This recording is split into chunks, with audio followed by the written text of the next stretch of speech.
Welcome students.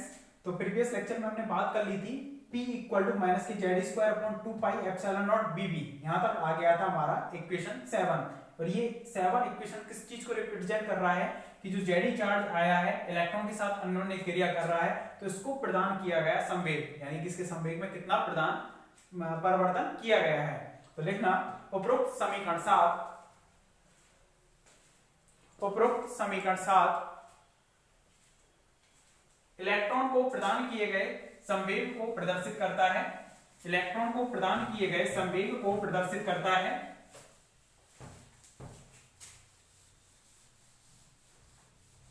Electron को प्रदान किए गए संवेग को प्रदर्शित करता है। अतः इलेक्ट्रॉन को प्रदान की गई गतिज ऊर्जा कितनी हो जाएगी? बताओ। गतिज ऊर्जा को हमने टी से रिप्रेजेंट कर दिया। कितनी होती है गतिज ऊर्जा अनापेक्ष की गतियों के लिए, यानी कि v is very very less than c है। जो ये गति करता हुआ आ रहा है v वेग से, वो ये वाली स्थिति को लेकर आ रहा है, बहुत लेस देन है c से। तो m का ऊपर नीचे हमने मल्टीप्लाई कर दिया इसमें, इस तरह से आगे कर देते हैं अगले स्टेप में। Half m square v square upon m, हम इसको लिख सकते हैं p स्क्वायर अपॉन 2m। ठीक है, तो t इक्वल टू कितना हो जाएगा p स्क्वायर अपॉन 2m। तो ये कितना हो जाएगा, p स्क्वायर की वैल्यू हम डालेंगे 1 अपॉन 2m और p square z square e की पावर में 4 पाई स्क्वायर एप्सिलॉन नॉट का स्क्वायर v स्क्वायर। ये तो क्या है, एक इलेक्ट्रॉन को, अतः एक इलेक्ट्रॉन को प्रदान की गई गतिज ऊर्जा। अब यदि वो उसमें dx दूरी चलता है तो dx दूरी में वो कितने इलेक्ट्रॉनों के साथ इंटरेक्शन कर रहा है? यदि वो 5 इलेक्ट्रॉनों के साथ इंटरेक्शन कर रहा है तो उनको प्रदान की गई गतिज ऊर्जा कितनी हो जाएगी? इतनी हो जाएगी। उसका मल्टीप्लाई कर देंगे 5 से। यदि 6 इलेक्ट्रॉनों के साथ कर रहा है तो 6 से मल्टीप्लाई कर देंगे। इस तरह से हम उनकी जो अन्योन्य क्रिया होगी उसको हम निकाल सकते हैं। तो हमें इलेक्ट्रॉनों की संख्या निकालनी है कि यदि वो उस माध्यम में कितनी दूरी तय कर रहा है, dx दूरी तय कर रहा है, तो dx दूरी तय करने में वो कितने इलेक्ट्रॉनों के साथ अन्योन्य क्रिया कर रहा है। तो इसके लिए हम मानते हैं इसमें इस तरह से दो संकेंद्रीय बेलन, समाक्षीय बेलन कहलाते हैं, संकेंद्रीय नहीं। संकेंद्रीय तो गोले होते हैं जिनका केंद्र होता है। समाक्षीय बेलन हमने इस तरह से मान लिया, इस बेलन की तो है b और इस बेलन की जो त्रिज्या है वो है कितनी, b प्लस db। इस तरह से हमने कैलकुलेशन के लिए मान रहे हैं, इमेजिन कर रहे हैं कि इस तरह से बेलन है और इसके अंतर्गत माध्यम में गति करता हुआ जेडी जो चार्ज है वो आ रहा है। ठीक है, तो यहाँ पर माध्यम के इलेक्ट्रॉनों के साथ वो क्या कर रहा है, इंटरेक्शन कर रहा है, अन्योन्य क्रिया कर रहा है। तो इस बेलन के बीच में जितने भी पार्टिकल होंगे उनके साथ वो क्या कर रहा है, इंटरेक्शन कर रहा है, उनकी संख्या हमें निकालनी है। तो पहले इसको लिख दो यहाँ पर इक्वेशन नंबर 7 के बाद। अतः एक इलेक्ट्रॉन को स्थानांतरित की गई गतिज ऊर्जा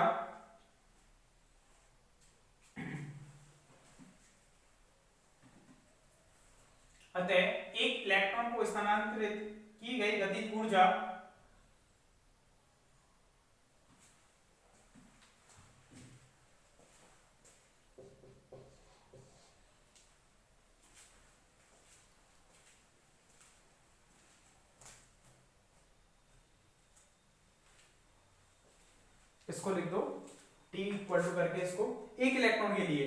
अब हमें इलेक्ट्रॉनों की संख्या निकालनी है कि वो dx दूरी चलने पर कितने इलेक्ट्रॉनों के साथ अन्योन्य क्रिया कर रहा है।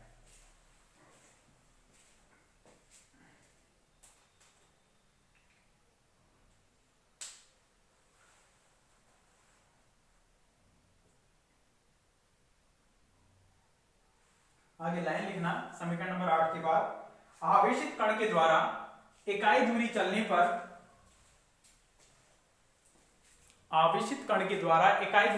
पर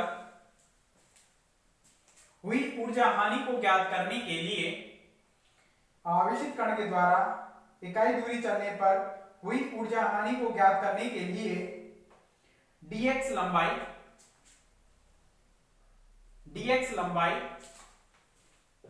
dx तो इसकी लंबाई तथा b प्लस db त्रिज्या के बेलन की कल्पना करते हैं। बी तथा बी प्लस डीबी बेलन की त्रिज्या की कल्पना करते हैं। आपके दिमाग में आ रहा होगा इसके बीच की इलेक्ट्रॉनों की कल्पना क्यों करनी है, हमें यहां पर क्यों नहीं करनी, क्योंकि बी क्या है, निकटतम पहुंच की दूरी है, मतलब इतने पास वाले इसके इतना मतलब इलेक्ट्रॉन यहां पर है, जेडी यहां पर है, इनके बीच में हो ही नहीं सकता, क्योंकि इसको हम बोल क्या रहे हैं, निकटतम पहुंच की दूरी, मतलब उनके बीच में तो कोई और अन्य इलेक्ट्रॉन होगा ही नहीं, मतलब मिनिमम उतना ही हम पास पहुंच सकते हैं उस इलेक्ट्रॉन के, तो कुछ डिस्टेंस होगी वहां पर, उसको हम बी से रिप्रेजेंट कर रहे हैं। तो बी और बी प्लस डीबी जो त्रिज्याओं के मध्य का क्षेत्र आ रहा है, आयतन आ रहा है, उसी में क्या होंगे, इलेक्ट्रॉन होंगे। तो इस चित्र को बनाओ, बी तथा बी प्लस डीबी त्रिज्या के बेलन की कल्पना करते हैं, तब बेलन का आयतन आप निकाल सकते हो। तब इधर देखो पहले, तब बेलन का आयतन क्या होता है, पाई आर स्क्वायर एल। तो इस छायांकित भाग का हमें निकालना है, इसको छायांकित कर देना इस तरह से, यहां पर इस वाले भाग का हमें क्या निकालना है, आयतन।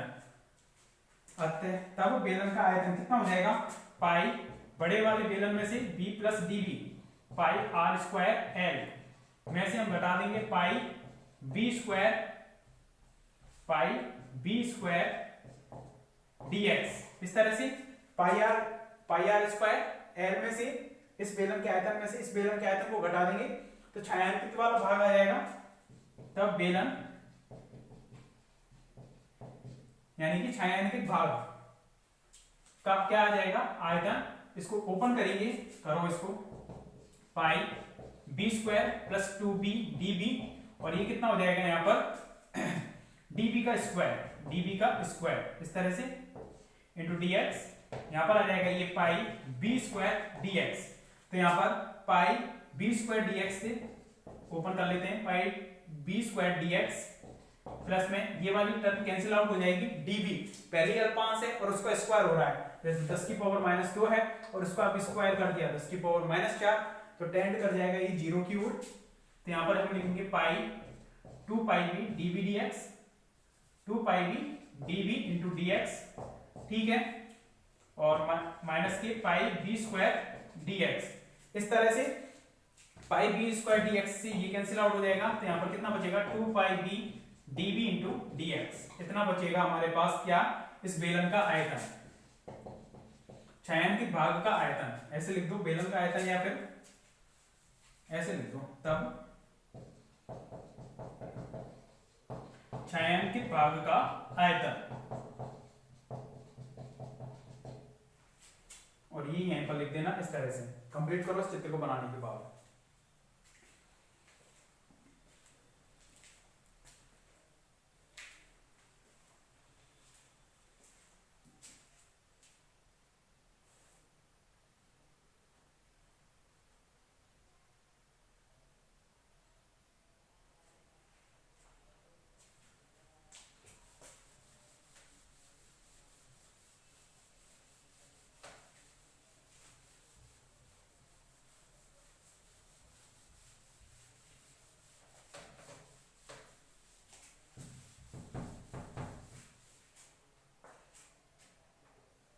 तो देखो ये तो बेलन का आयतन आया है, माना एकांक आयतन में इलेक्ट्रॉनों की संख्या मान ली हमने, माना एकांक आयतन में इलेक्ट्रॉनों की जो संख्या है वो हमने कितनी मान ली, स्मॉल n। तो वो कौन से इलेक्ट्रॉनों के साथ इंटरेक्शन कर रहा है, जो छायांकित भाग में आ रहे हैं, और उसका आयतन कितना है, 2 pi B dv into dx। तब 2 pi B dv into dx आयतन में इलेक्ट्रॉनों की संख्या कितनी हो जाएगी, n से मल्टीप्लाई कर देंगे, n 2 pi B db into dx, ये हो जाएगी वहां पर कुल इलेक्ट्रॉनों की संख्या उस एक इतने आयतन में, ठीक है। अतः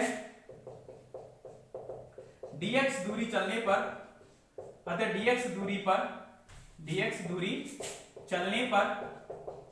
होने वाली ऊर्जा हानि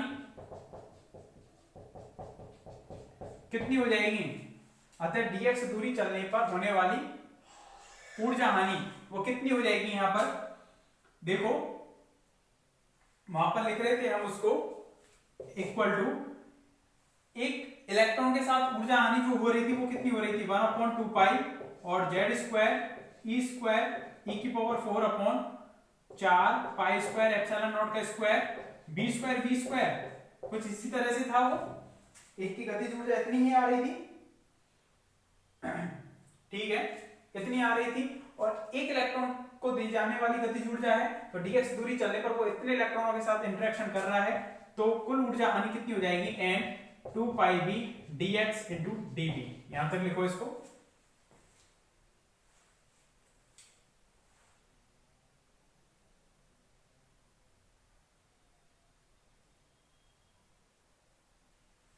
ये एक इलेक्ट्रॉन को प्रदान की जाने वाली गतिज ऊर्जा थी तो इतने इलेक्ट्रॉन को प्रदान की जाने वाली गतिज ऊर्जा है, तो ऐसे लिख देना। अतः dx दूरी चलने पर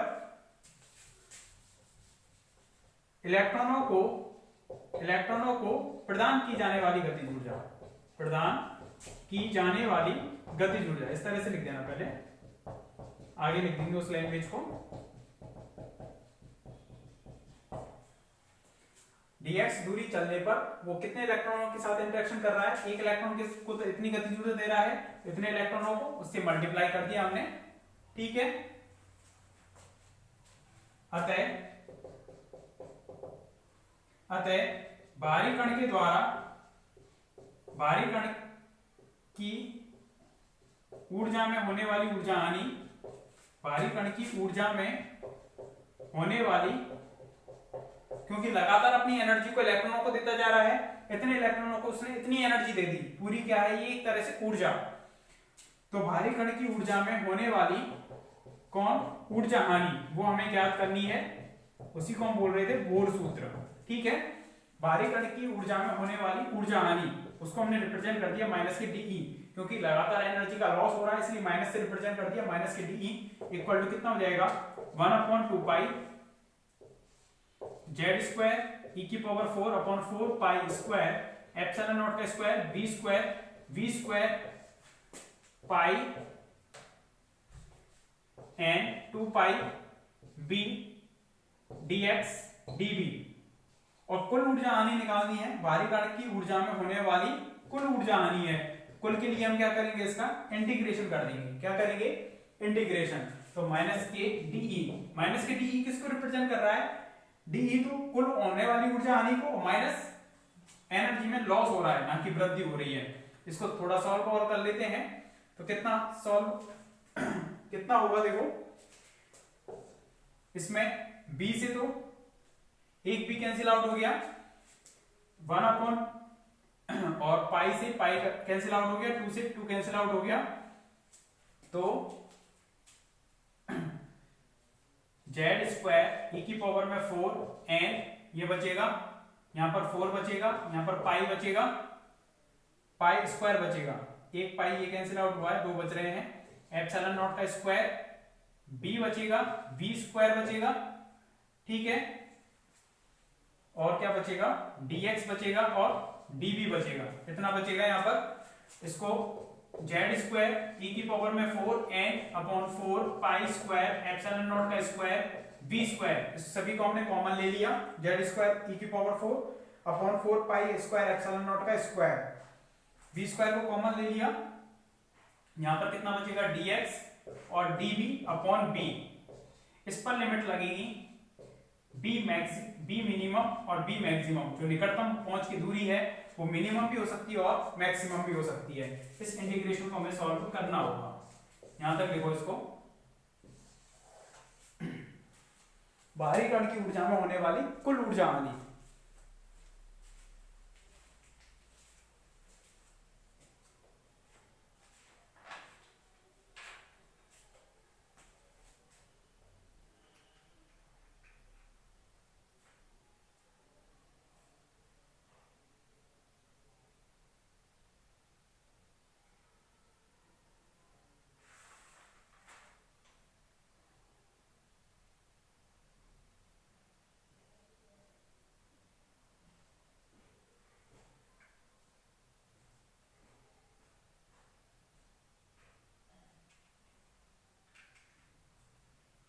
छोटी सी मिस्टेक हो गई है यहाँ पर। चेक कर लेना उसको। एक इलेक्ट्रॉन की जो गतिज ऊर्जा आ रही थी, यहाँ पाई नहीं था, वो एम था, 1/2m p स्क्वायर। ठीक है, ये एम चल रहा है यहाँ पर, ये पाई गया है यहाँ पर, एक पाई बचेगा, एम बचेगा यहाँ पर, एम। ठीक है, पाई एक ही है। जेड स्क्वायर ई की power 4 n upon 4 pi epsilon naught का square m v square d x, और डीवी अपॉन बी पर इंटीग्रेशन लग जाएगा बी मिनिमम से बी मैक्सिमम।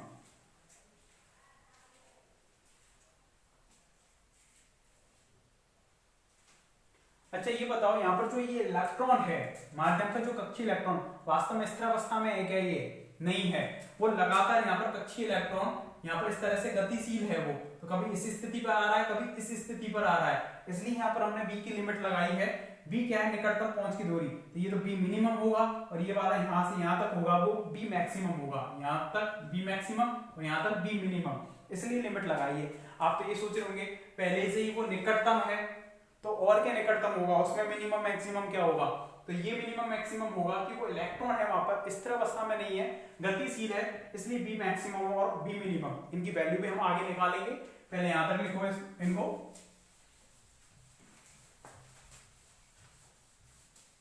तो एक जब बाहरी कण उस माध्यम में से होकर गुजर रहा है, तो वो अगर dx दूरी चल रहा है, तो dx दूरी चलने पर उसके द्वारा होने वाली कुल ऊर्जा हानि है, ये कितनी है? कुल ऊर्जा हानि। यहां पर इसको इंटीग्रेशन को सॉल्व करके और लिख सकते हैं माइनस के डी इक्वल टू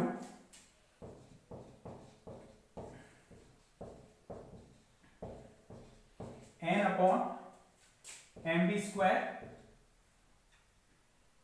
ठीक है, और इसको हम सॉल्व करेंगे तो लॉग में आएगा लॉग बी, और इस पर लिमिट लग जाएगी बी मैक्सिमम और बी मिनिमम। तो इसको हम किस तरह से सॉल्व करेंगे? माइनस के D equal to Z square e की पावर में 4 अपॉन 4 पाई एप्सिलॉन नॉट का square N upon M B square. Log में इसको लिख देंगे हम लॉग ई में बेस में B maximum upper limit minus के लोअर लिमिट। ठीक है, तो माइनस के डी इक्वल टू कितना हो जाएगा?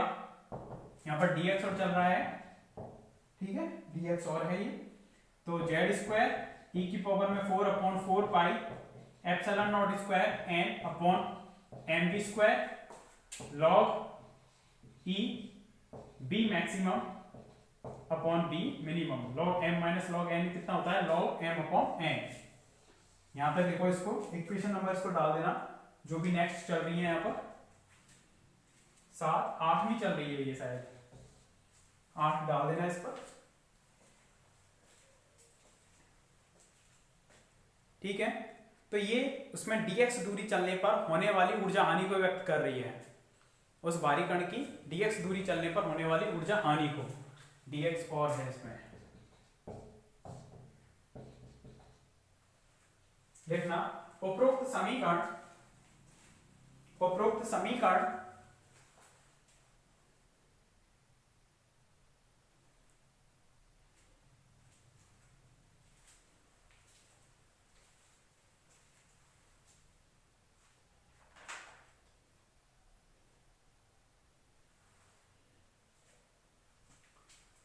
बाहरी कण के द्वारा dx दूरी चलने पर होने वाली ऊर्जा हानि को व्यक्त करती है।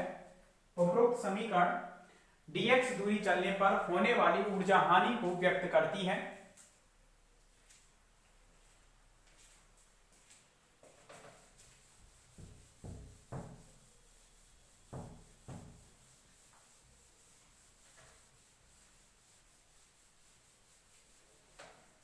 dx दूरी चलने पर होने वाली ऊर्जा हानि को व्यक्त करती है। इसलिए इकाई दूरी चलने पर होने वाली ऊर्जा हानि, इसलिए इकाई दूरी चलने पर, इकाई दूरी तो dx का भाग दे देंगे, यानी कि de अपॉन dx।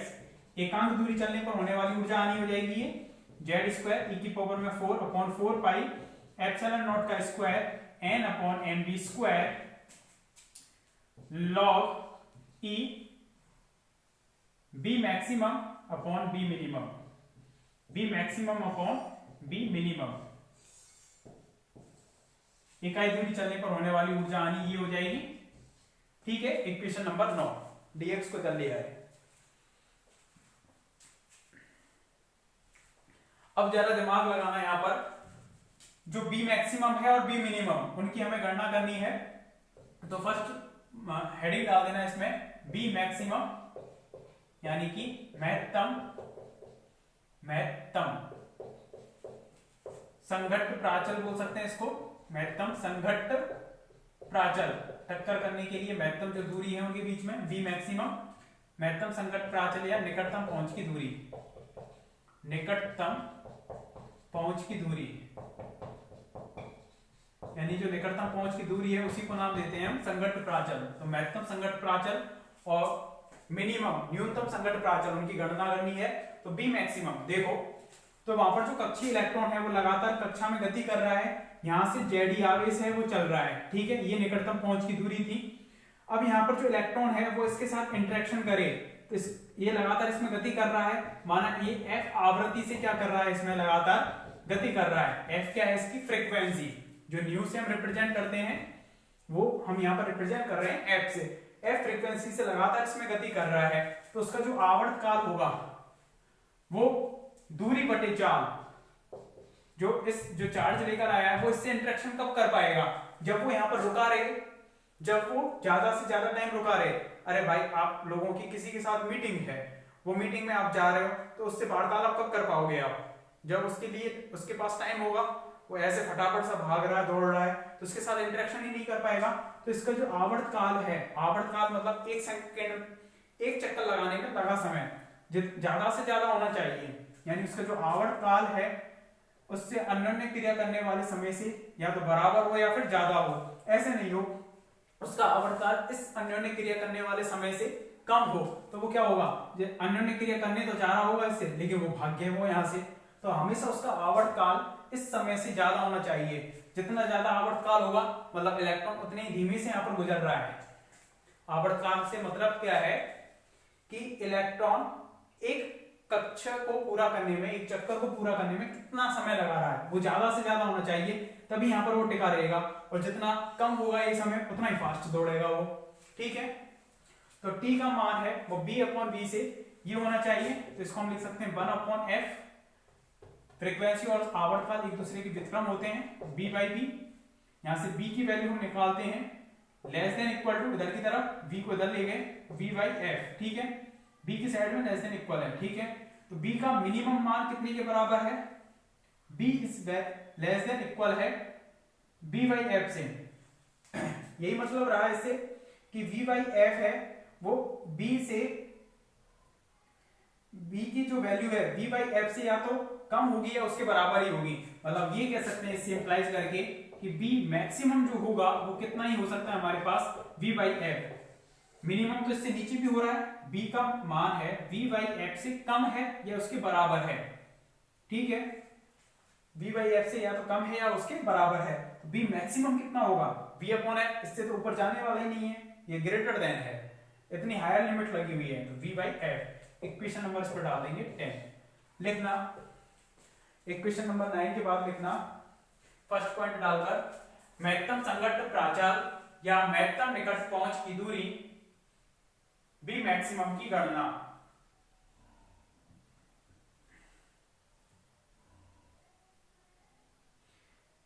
महत्तम संघट्ट प्राचल या महत्तम निकटतम पहुंच की दूरी की गणना, बी मैक्सिमम की गणना लिखें इसमें पहले, चूंकि माध्यम के इलेक्ट्रॉन स्वतंत्र नहीं है,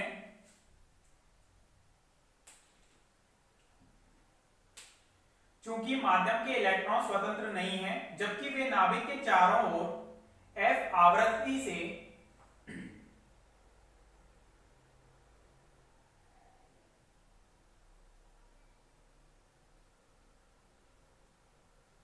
चूंकि माध्यम के इलेक्ट्रॉन स्वतंत्र नहीं है जबकि वे नाभिक के चारों ओर एफ आवृत्ति से निश्चित कक्षाओं में चक्कर लगा रहे हैं,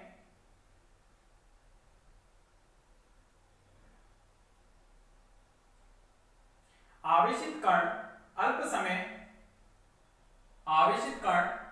समय b upon v, small b upon small v के लिए इलेक्ट्रॉन के साथ अन्योन्य क्रिया करेगा, जो आवेशित कण है वो कितने समय के लिए, समय बराबर कितना होता है, दूरी बटे 4, तो दूरी बटे 4 इतने समय के लिए इंटरेक्शन करेगा, तो इतने समय तक वो यहाँ पर बना रहना चाहिए।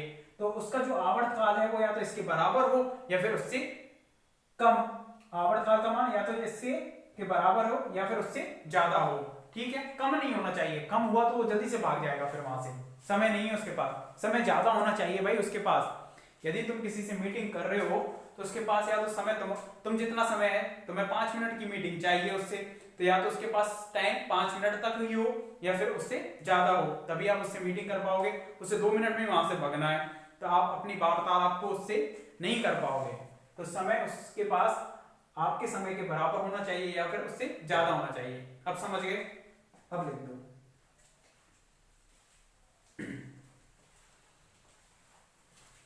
यहाँ इन दोनों के बीच में भी वार्तालाप हो रही है, बाहरी कण के बीच में और इलेक्ट्रॉन के बीच में, लेकिन इलेक्ट्रॉन के पास तो भाई साहब के पास टाइम ही नहीं है, भागा जा रहा है वो तो कक्षा में, है ना। तो उसके पास टाइम होना चाहिए।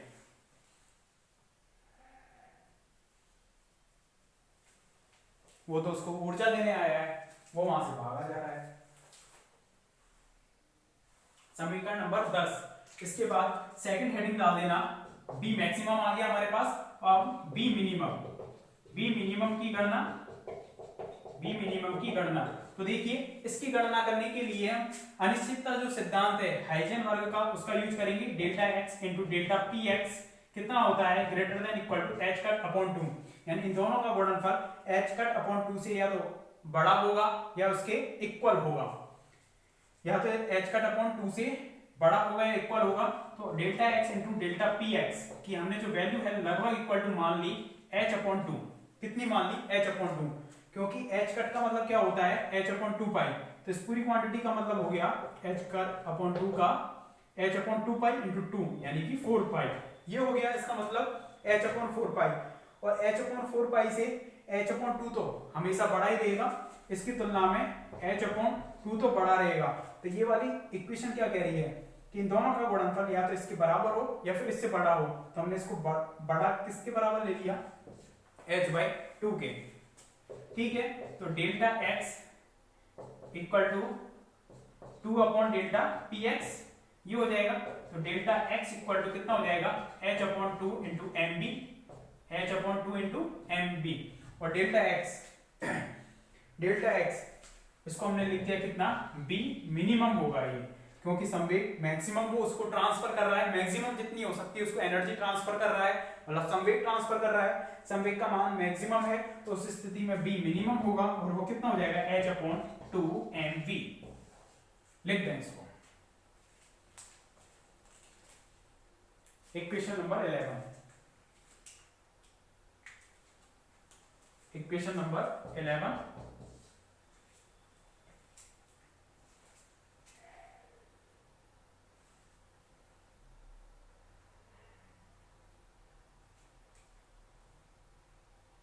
और आगे लिख देना समीकरण 10 व 11 से समीकरण 9 में मान रखने पर, समीकरण 10 व 11 से समीकरण 9 में मान रखने पर, अरे रख दोगे वैल्यू, रख दो तो कितना आएगा, माइनस की d e upon d x equal to Z square e की पावर में 4 अपॉन में 4 पाई एप्सिलॉन नॉट का square N upon m v square log e, या एल एन भी लिख सकते हो, लॉग ई को ई बेस पर एल एन लिख सकते हैं हम इस तरह से, ठीक है। बी मैक्सिमम की वैल्यू कितनी आ रही थी, v बाई एफ आ रही थी क्या, b maximum v upon f, तो v अपॉन एफ और इसकी आ रही है h अपॉन 2mv, तो 2m v स्क्वायर, इतनी हो जाएगी इसकी वैल्यू। तो ये आ गई हमारे पास ऊर्जा हानि, लास्ट जो आया है हमारे पास समीकरण इक्वेशन 12, ये आया है 2mv स्क्वायर अपॉन hf।